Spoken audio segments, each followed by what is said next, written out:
Hello everyone, welcome back to our YouTube channel dental science essentials. So friends, हमने पिछली video में route of drug administration start किया था, जिसमें हमने लोकल रूट और सिस्टमिक रूट में एंट्रल रूट फिनिश कर लिया था।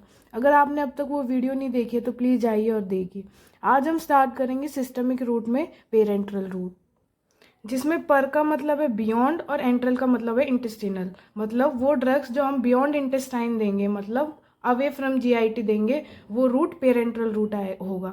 उसके अंदर दो रूट इंक्लूड है, इंजेक्टेबल रूट और नॉन इंजेक्टेबल रूट। इंजेक्टेबल में हम पढ़ेंगे इंट्राडर्मल, सबक्यूटेनियस, इंट्रामस्कुलर और intravenous route. Friends, injectable route start करने से पहले हम देखेंगे कि वो कौन कौन सी साइट्स है जहाँ पे हम जो इंजेक्टेबल रूट है वो एडमिनिस्टर कर सकते हैं। तो सबसे पहले सबसे ऊपर होती है स्किन, जिसे बोलते हैं एपिडर्मिस। उससे नीचे प्रेजेंट होती है डर्मिस, जहाँ पे हम इंट्राडर्मल इंजेक्शन इंजेक्ट करेंगे। उसके बाद होती है सबक्यूटेनियस टिश्यू, जहाँ पे सबक्यूटेनियस इंजेक्शन इंजेक्ट करते हैं। उसके बाद आती है हमारी वेन, जहाँ पे इंट्रावेनस इंजेक्शन इंजेक्ट करेंगे। उसके बाद प्रेजेंट होती है आर्टरी, जिसमें इंट्रा आर्टीरियल इंजेक्शन एडमिनिस्टर करते हैं। उसके बाद फ्रेंड्स प्रेजेंट होती है हमारी मसल, जहाँ पे हम इंट्रामस्कुलर इंजेक्शन इंजेक्ट करते हैं। सो स्टार्ट करते पेरेंट्रल रूट से। जैसे हमने इंट्रोडक्शन में देखा, पर का मतलब है बियॉन्ड और एंट्रल का मतलब होता है इंटेस्टिनल। मतलब जो भी जीआईटी से अवे जो भी ड्रग्स देंगे वो पेरेंट्रल रूट में आएंगी। कन्वेंशनली पहले क्या माना जाता था, parenteral route refers to administration by injection.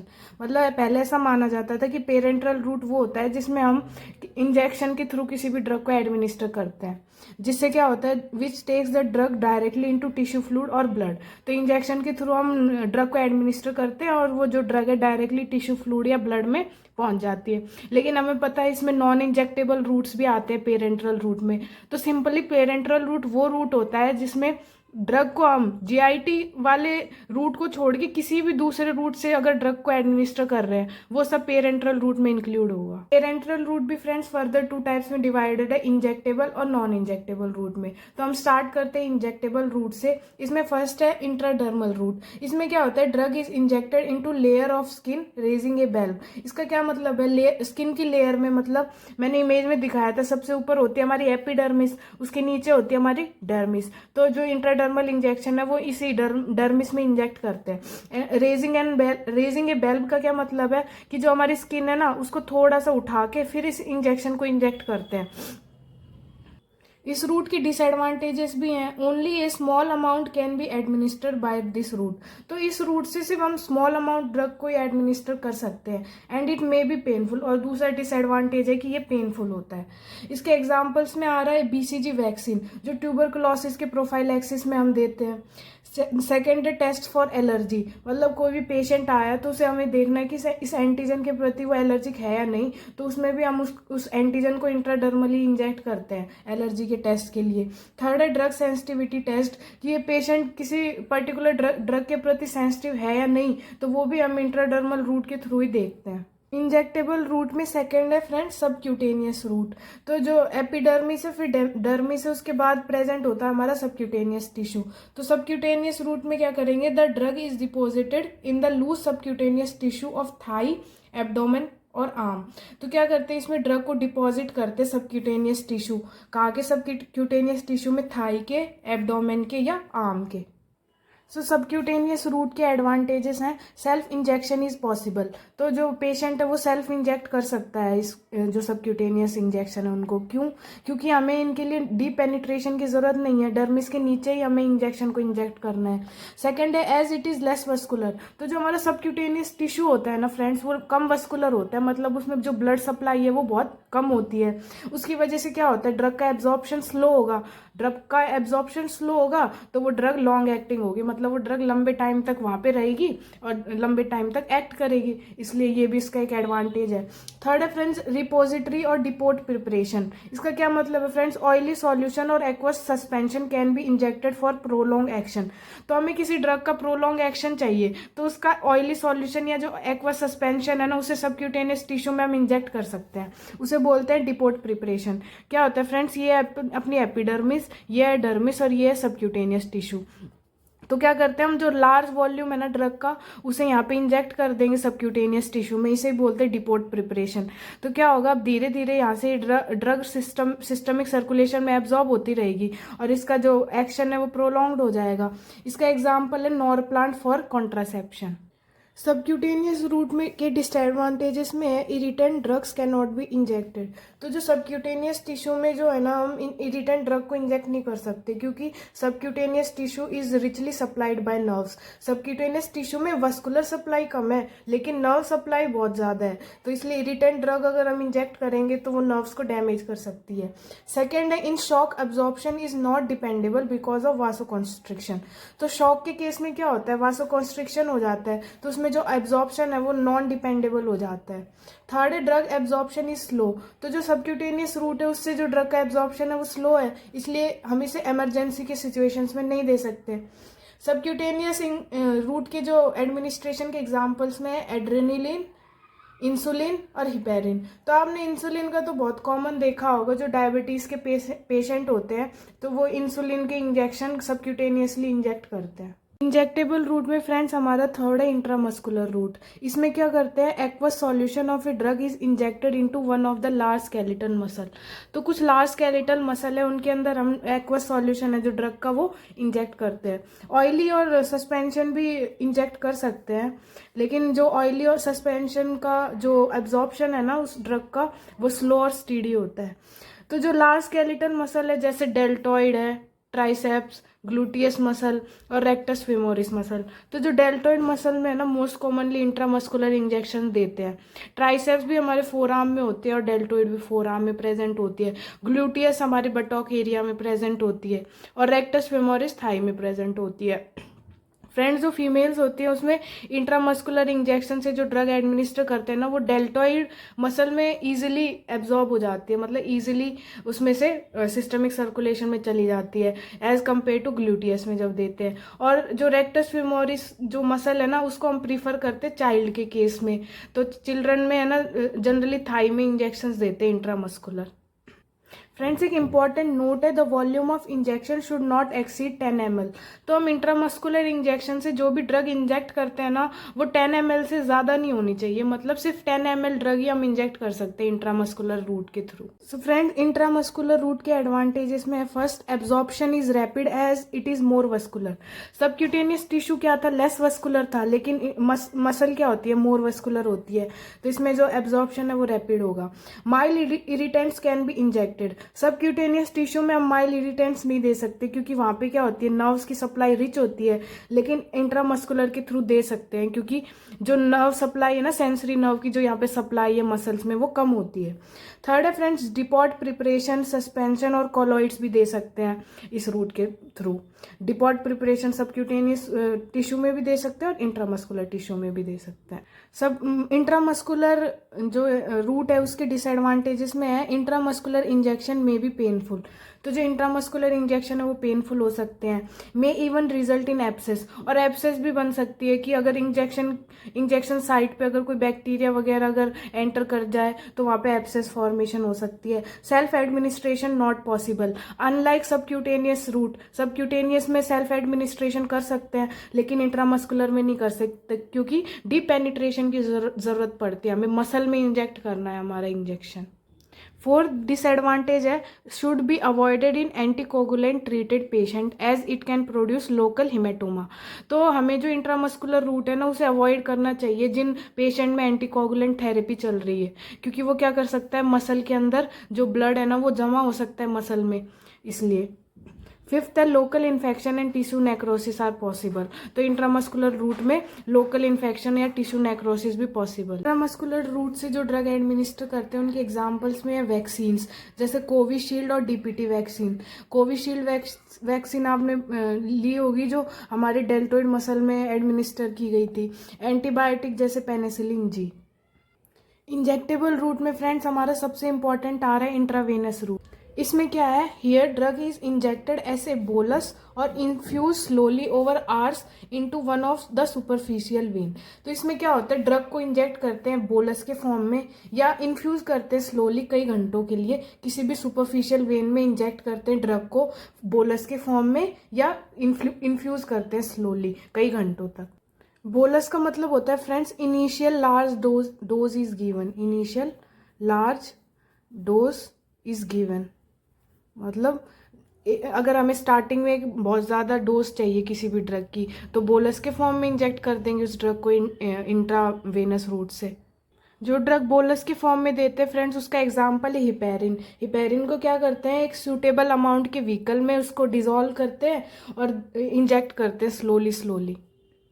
और फ्रेंड्स स्लो इन्फ्यूज़न हम तब यूज़ करते हैं, मतलब जब ड्रग को हम स्लोली इन्फ्यूज़ तब करते हैं जब हमें कांस्टेंट प्लाज्मा की कंसंट्रेशन चाहिए हो या हमें लार्ज वॉल्यूम ऑफ ड्रग देनी हो, मतलब लार्ज वॉल्यूम ऑफ ड्रग है उसे हमें इंजेक्ट करना हो तो हम उसे स्लोली स्लोली इन्फ्यूज़ करेंगे, या हमें प्लाज्मा की कंसंट्रेशन एक कांस्टेंट कंसंट्रेशन चाहिए तो हमें उसे स्लोली स्लोली इन्फ्यूज़ कर।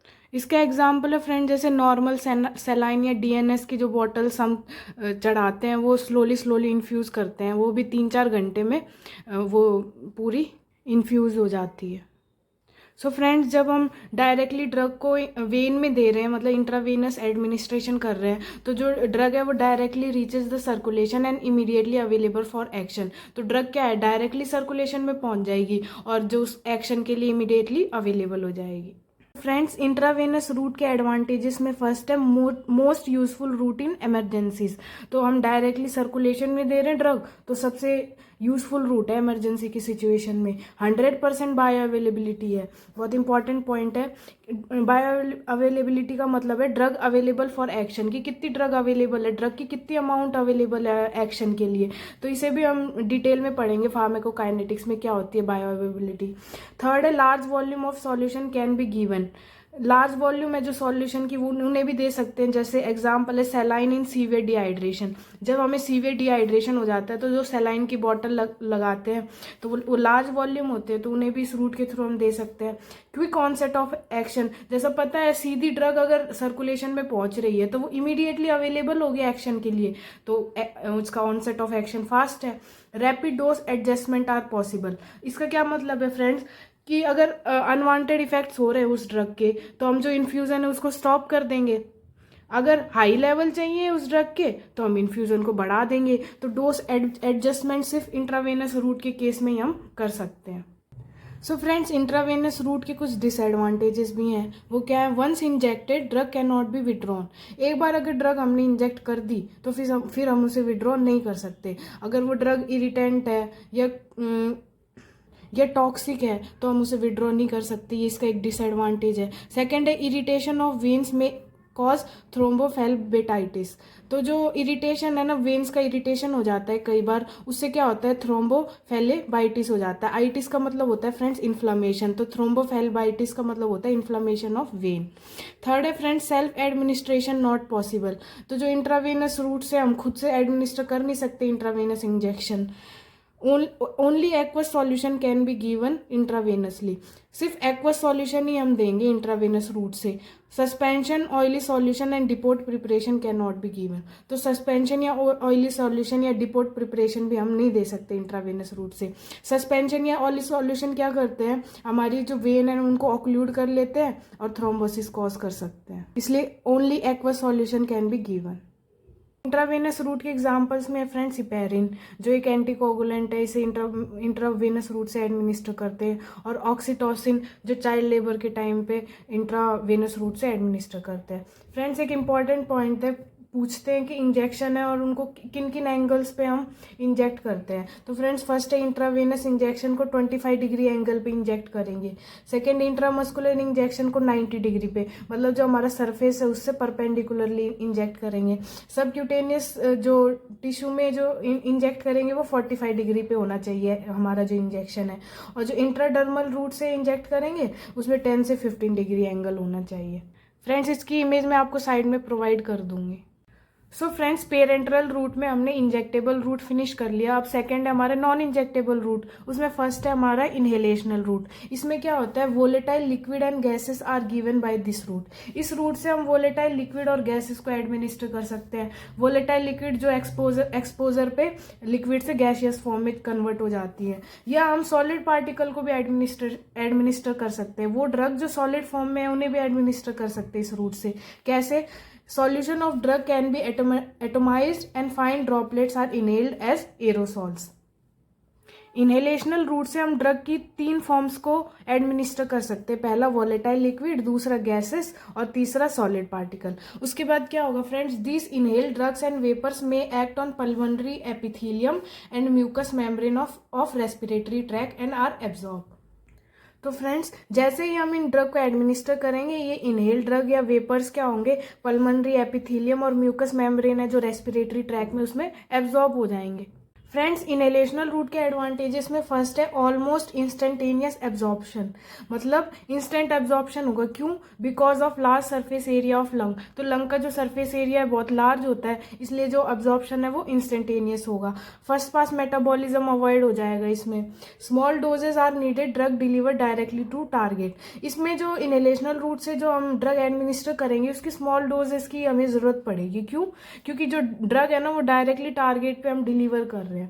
फोर्थ है friends, in pulmonary diseases it act as local route. तो लोकल रूट वो होता है जो टारगेट साइट पे एक्ट करता है स्पेसिफिकली। तो पल्मोनरी डिजीजेस कहाँ होती है? लंग्स में। तो इनहेलेशनल रूट से जो हम ड्रग एडमिनिस्टर कर रहे हैं वो कहाँ जा रही है? लंग में। इसलिए लोकल रूट की तरह एक्ट करेगा पल्मोनरी डिजीजेस की केस में। फ्रेंड्स, इनहेलेशनल रूट के एडवांटेज में फिफ्थ है, when administration is discontinued drug diffuses back and rapidly eliminated in expired air. जब एडमिनिस्ट्रेशन उस ड्रग का डिसकंटिन्यू कर देंगे तो वो ड्रग क्या होगी, वापस से डिफ्यूज हो जाती है और एलिमिनेट हो जाती है एक्सपायर्ड एयर में। इनहेलेशनल रूट के डिसएडवांटेजेस हैं, उसमें फर्स्ट है irritant gases cause inflammation of respiratory tract and increases secretion. तो कुछ इरिटेंट ड्रग्स होती हैं जो हमारे रेस्पिरेटरी ट्रैक का इन्फ्लामेशन कर सकती हैं या सीक्रेशन को बढ़ा सकती है हमारे रेस्पिरेटरी ट्रैक की। सेकेंड है फ्रेंड्स, ड्रग पार्टिकल्स में इंड्यूस कफ। तो जनरली सॉलिड फॉर्म में जो ड्रग हम इंड्यूस करते हैं ना, एडमिनिस्टर करते हैं सॉरी, वो क्या करती है, कफ को इंड्यूस कर सकती हैं। जैसे क्रोमोलाइन सोडियम जो अस्थमा के पेशेंट यूज करते हैं इसको, तो कई बार वो क्या करते हैं, इंड्यूस कर देती है कफ को। थर्ड क्या है इसका disadvantage, this is an important route of entry of certain drugs of abuse. तो जो ड्रग अब्यूजर होते हैं ना उनके लिए ये इनहेलेशनल रूट बहुत इंपॉर्टेंट रूट है ड्रग अब्यूज का। इसमें एग्जाम्पल है फ्रेंड जनरल एनेस्थीसिया जो हम इनहेलेशनल रूट से एडमिनिस्टर करते हैं, और सेकेंड है साल्ब्यूटामोल जो अस्थमा के पेशेंट यूज करते हैं, इसे भी हम इनहेलेशनल रूट से एडमिनिस्टर करते हैं। नॉन इंजेक्टेबल रूट में फ्रेंड्स हमारा सेकेंड है नेजल रूट, इसे ट्रांसम्यूकोजल रूट भी बोलते हैं। इसमें क्या होता है, mucous membrane of nose can readily absorb many drug. तो जो हमारे नोज की म्यूकस मेम्ब्रेन है ना वो कई सारी ड्रग्स को एब्जॉर्ब कर सकती है। इसके एडवांटेजेस क्या है, लीवर इज बाईपास, तो मतलब फर्स्ट पास मेटाबॉलिज्म को अवॉइड कर सकते हैं नेजल रूट के थ्रू। डिसएडवांटेज क्या है इसका, only certain drugs can be administer. तो कुछ ड्रग ही हैं जिनको हम इस रूट के थ्रू एडमिनिस्टर कर सकते हैं। नेजल रूट के एग्जाम्पल्स में friends oxytocin spray, GnRH agonist and desmopressin, इनको हम स्प्रे या नेबुलाइज फॉर्म में नेजल रूट से एडमिनिस्टर करते हैं। नॉन इंजेक्टेबल रूट में हमारा फ्रेंड थर्ड और लास्ट है ट्रांसडर्मल या क्यूटेनियस रूट। इसमें क्या होता है friends, highly lipid soluble drugs can be applied over skin for slow and prolong action.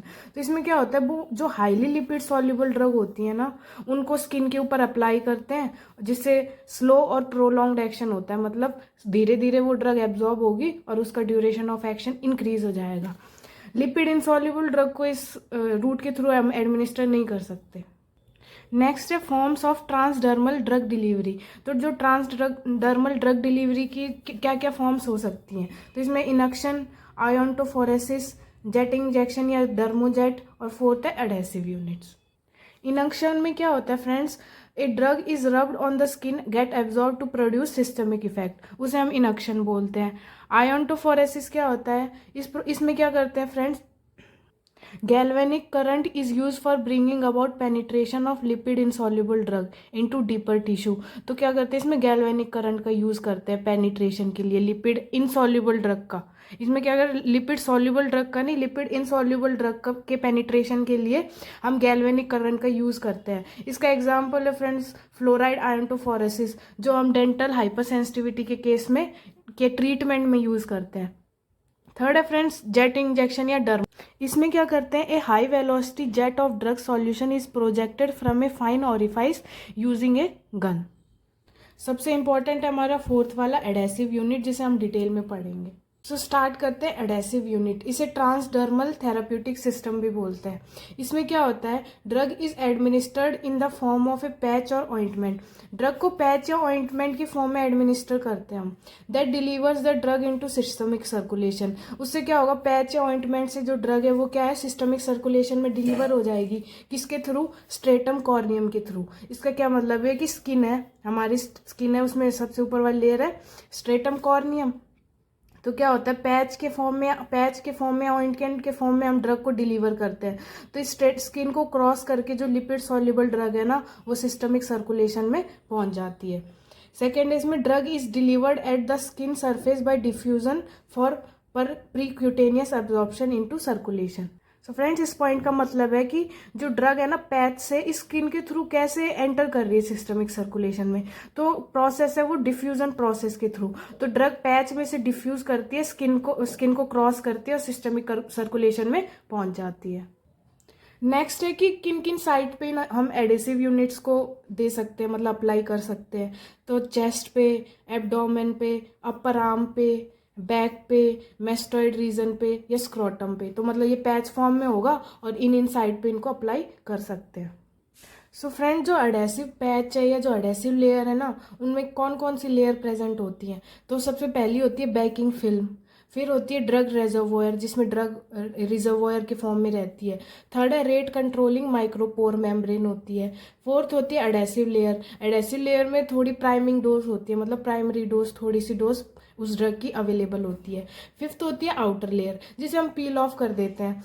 तो फ्रेंड्स, ये डायग्राम है, इसमें ये है बैकिंग फिल्म, ये है ड्रग रिजर्वोयर जहाँ पे ड्रग फिल्ड होगी, ये है रेट कंट्रोलिंग माइक्रोपोर मेम्ब्रेन जहाँ से ड्रग डिफ्यूज करेगी स्किन के थ्रू और सर्कुलेशन में पहुंचेगी।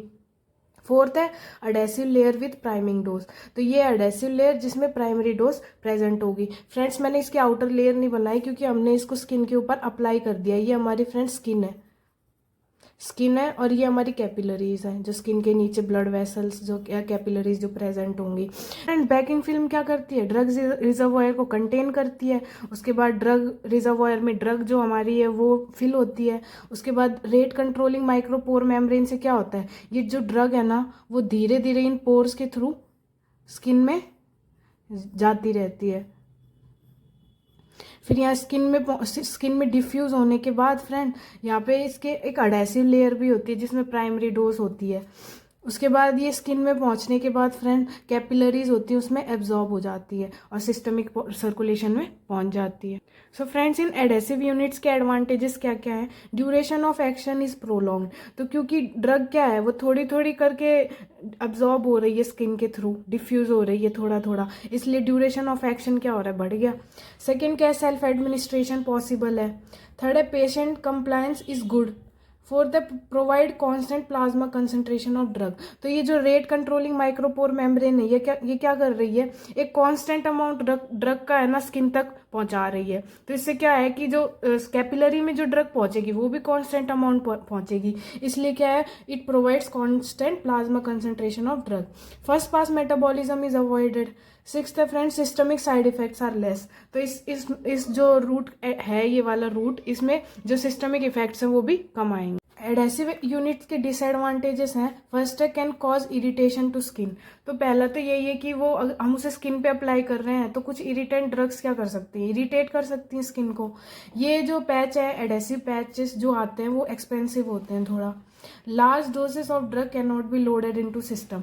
तो जो जितने पैच में थोड़ी सी ड्रग ही आएगी, तो इसमें क्या है, लार्ज डोज जो ड्रग का है ना उसे नहीं लोड कर सकते हम, और सिस्टम में भी लोड नहीं कर सकते क्योंकि क्या हो रहा है, अब डिफ्यूजन धीरे धीरे हो रहा है। तो क्या हो रहा है, कम डोज ही सिस्टम में पहुंच पा रही है।